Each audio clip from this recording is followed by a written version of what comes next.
माँ की ममता, एक भावुक कहानी। एक छोटे से कस्बे में समीर नाम का एक लड़का रहता था।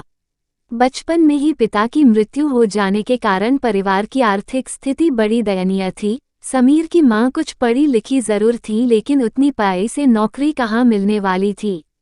सो घर घर बर्तन मांजकर और सिलाई बुनाई का काम करके किसी तरह अपने बच्चे को पढ़ा लिखा रही थीं। समीर स्वभाव से थोड़ा शर्मीला था और अक्सर चुपचाप बैठा रहता था। एक दिन जब वो स्कूल से लौटा तो उसके हाथ में एक लिफाफा था। उसने माँ को लिफाफा पकड़ाते हुए कहा, माँ, मास्टर साहब ने तुम्हारे लिए ये चिट्ठी भेजी है, जरा देखो तो इसमें क्या लिखा है।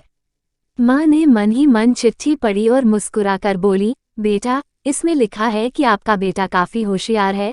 इस स्कूल के बाकी बच्चों की तुलना में इसका दिमाग बहुत तेज है और हमारे पास इसे पढ़ाने लायक शिक्षक नहीं है, इसलिए कल से आप इसे किसी और स्कूल में भेजें।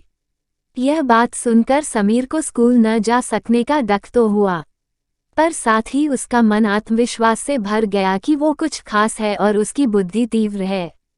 माँ ने उसका दाखिला एक अन्य स्कूल में करा दिया। समय बीतने लगा। समीर ने खूब मेहनत से पढ़ाई की। आगे चलकर उसने सिविल सर्विसेज परीक्षा भी पास की और IAS ऑफिसर बन गया।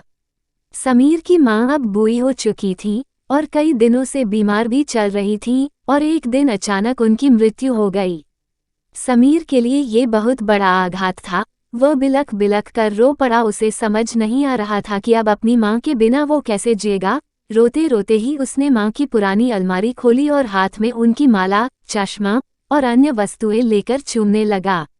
उस अलमारी में समीर के पुराने खिलौने और बचपन के कपड़े तक संभाल कर रखे हुए थे। समीर एक एक कर सारी चीजें निकालने लगा और तभी उसकी नज़र एक पुरानी चिट्ठी पर पड़ी। दरअसल ये वही चिट्ठी थी जो मास्टर साहब ने उसे 18 साल पहले दी थी। नम आंखों से समीर उसे पढ़ने लगा।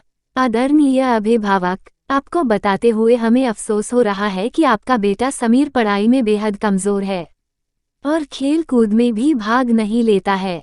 जान पड़ता है कि उम्र के हिसाब से समीर की बुद्धि विकसित नहीं हो पाई है, अतः हम इसे अपने विद्यालय में पढ़ाने में असमर्थ हैं। आपसे निवेदन है कि समीर का दाखिला किसी मंदबुद्धि विद्यालय में कराएं अथवा खुद घर पर रख कर इसे पाएं। सादर, प्रिंसिपल। समीर जानता था कि भले अब उसकी माँ इस दुनिया में नहीं रही, पर वो जहाँ भी रहे उनकी ममता, उनका आशीर्वाद सदा उस पर बना रहेगा। दोस्तों, रुडयार्ड किपलिंग ने कहा है, भगवान सभी जगह नहीं हो सकते, इसलिए उसने माएँ बनाई। माँ से बढ़कर त्याग और तपस्या की मूरत भला और कौन हो सकता है। हम पढ़ लिख लें, बड़े होकर कुछ बन जाएं, इसके लिए वो चुपचाप ना जाने कितनी कुर्बानियाँ देती है, अपनी ज़रूरतें मारकर हमारे शौक पूरा करती है। यहाँ तक कि संतान बुरा व्यवहार करे तो भी माँ उसका भला ही सोचती है। सचमुच माँ जैसा कोई नहीं हो सकता।